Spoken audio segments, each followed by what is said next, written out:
With the help of his grandson, Mick Phillips is leaving for a tropical destination. But this isn't a holiday. He's carrying more than $12,000 cash for an illegal transaction. This is a trip he's legally not supposed to make. And bringing the goods home also breaks the law. However, there's no doubt what will happen if he doesn't go. Well, if I don't take the annual trip, I don't stay alive.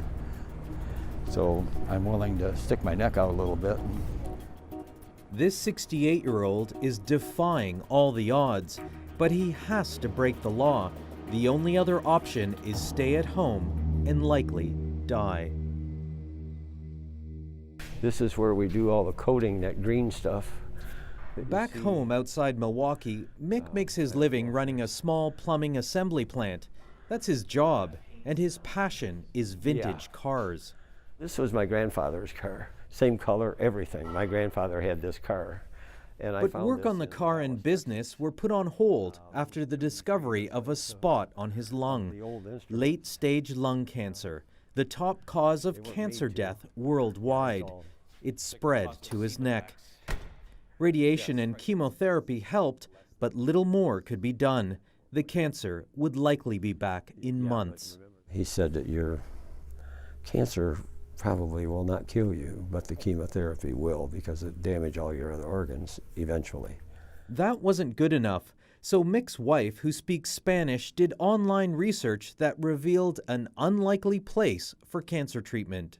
She said there's a drug that's available in Cuba that the Cubans came up with called Simovax, and she was doing some reading about it and said that it looked very promising. Air Canada, Flight 1598 to Havana.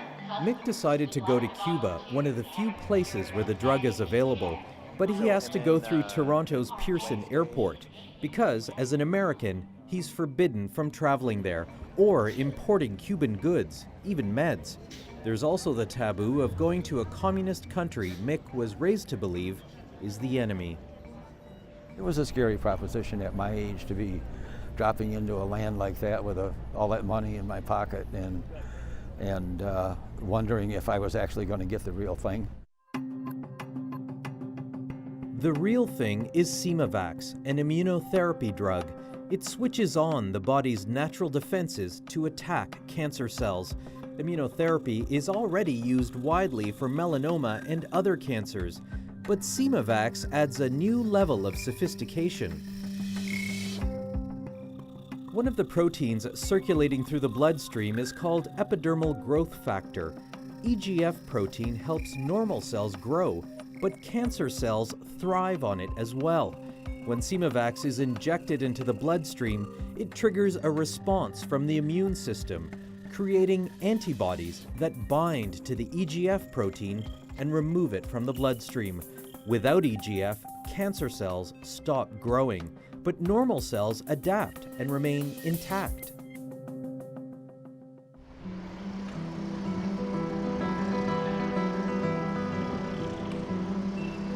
When Mick arrived in Havana, his first stop was the International Hospital to get Simovax from his Cuban oncologist.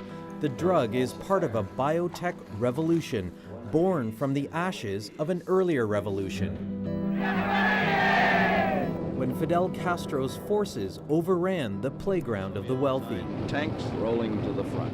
The regime poured its limited resources into healthcare, education, and research, and U.S. economic sanctions isolated Cuba, forcing it to create its own medicines.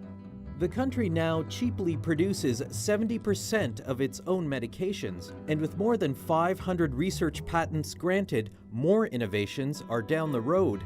Cuba also boasts the highest number of physicians per capita in the Western world, about 6 doctors for every 1,000 people, triple Canada's ratio. This man is considered the father of Cuban immunotherapy, Dr. Agustin Laje. He rarely gives interviews, but we caught up with him in Quebec City. He's here to share secrets of Cuba's biotech boom and how it's being used to treat all kinds of diseases. The expectation is that more than half of the patients in the next decade will receive one or another form of immunotherapy. So let's move to the 5th floor now. The Quebec government invited Lahey to discuss possible collaboration. Your technology will help a lot.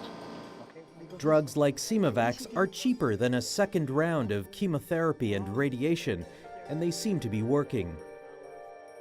A published study shows patients with advanced lung cancer getting up to an extra year of life from Simovax.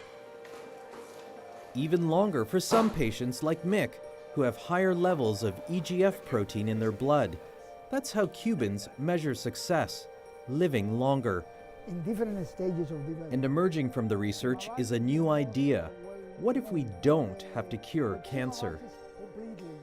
People used to ask when cancer is going to be cured. And the reality is that probably cancer is not going to be cured. It's going to be transformed into a chronic condition. And that is a different thing. So you see, diabetes are not cured. Hypertension is not cured. But with these diseases, you can live decades with acceptable quality of life. And that includes some R&R. For medical tourists like Mick, $12,000 US can buy a year of life. Canadian and European drug companies are reluctant to partner with Cuba to make Simovax as long as the US trade embargo remains intact. But that could finally be changing.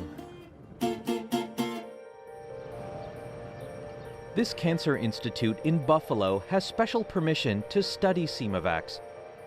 So just VSSP alone? Yeah. Dr. Kelvin Lee and his team want FDA approval for the drug, and other countries are watching what happens in this lab closely. I think that there is a certain degree of urgency, I think, from both sides to get this done, get this going. Lee has bigger plans for Simovax. Imagine getting vaccinated against lung cancer. If you can use it in prevention, you can impact hundreds of thousands, if not millions of people in North America and hundreds of millions of people worldwide. So I think that if we get to those trials and we can show that it can reduce your risk of getting lung cancer, that would have an enormous public health impact. While the Americans start testing Simovax, Mick and his grandson are already back from Havana with their unusual carry-on. This is packed in ice packs because it has to be refrigerated. This is the vaccine. It's $12,000. I'm worth it. I decided I'm worth it. No problems at Canadian Customs, but to get the vials home, he still has to smuggle them across the US border. Deep breath. Days later in Wisconsin, Mick's coming in for a checkup. Dr. Timothy Goggins was the oncologist who gave him a dire prognosis. That was more than 5 years ago when he first started treatment on Simovax. The cancer has not advanced. I've seen patients respond to chemotherapy and do well for a period of time, but almost universally they recur, and usually within a short period of time. To live 5 years with this is pretty incredible. It could take a decade for a drug like Simovax to go from US trials to the pharmacies of the world. Still, Mick's happy he's made it this far. As long as my doctor is there in Cuba and my access to the medicine remains there, I can stay alive, I believe. And I can come to work every day and enjoy life. Mick accepts he'll likely never be fully cured of lung cancer, and maybe he doesn't need to be.